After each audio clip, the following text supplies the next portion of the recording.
টানা দ্বিতীয়বার পাকিস্তানকে হোয়াইট ওয়াশের লক্ষ্যে মাঠে নামছে বাংলাদেশ। টাইগার একাদশে আসছে একাধিক পরিবর্তন। টেস্টের 5 দিনই বৃষ্টির শঙ্কা আছে সিলেটে। তবে বিরূপ আবহাওয়া নয়, সিনিয়র ক্যাম্পেইনার মুশফিকের ভাবনায় কেবলই দলের উন্নতি।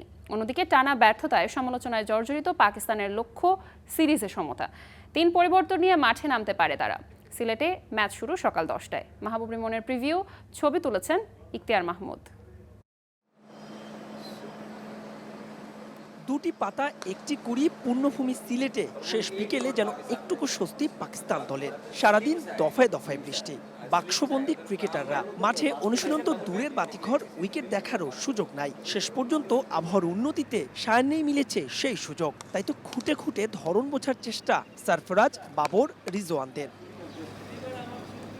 অবশ্য বাংলাদেশের সেই বালাই নাই। সকালে পুরোনা হলেও অনুশীলনে হয়েছে গা গরম। প্রথম টেস্ট জিতে আপার হ্যান্ডে শান্তর দল। তবে প্রকৃতির ওপর যে কারোই হাত নেই তা জানা সিনিয়র ব্যাটার মুশফিকুর রহিমের। আমার প্রসেসটা যেন মেনটেন করা যায়, সেই দিক থেকেই করা। কারণ অ্যাজ এ টিম যখন আপনার ট্রেনিং করে স্বাভাবিক ওখানে 15টা ছেলে থাকে বা 15টা প্লেয়ার থাকে, তাদেরকে এট এ টাইম ওই জায়গাটায় অ্যাকোমোডেট করা যায় না। তো এই জন্য আমি একটু এক্সট্রা সময় একটা বের করে নিই, যেটা যেন আমি আমার মতো করে একটু করতে পারি।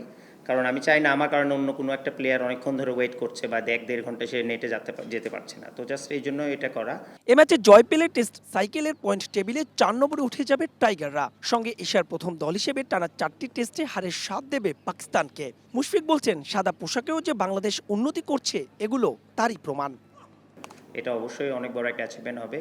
বাট তার আগে ছোট ছোট করে আমরা গোল সেট করেছি যেন হোমে আমাদের ম্যাক্সিমাম যে কটা খেলা আছে আমরা যেন মেক শিওর এখান থেকে সর্বোচ্চ পয়েন্টগুলো নিতে পারি। আর অন্যান্য যেটা আউটসাইড আমাদের খেলা স্বাভাবিক, আপনারা জানেন দুটো আমাদের ট্যুর আছে বাইরে, but it's not that easy এবং ওখানে আমরা এর আগে কখনো খেলিনি।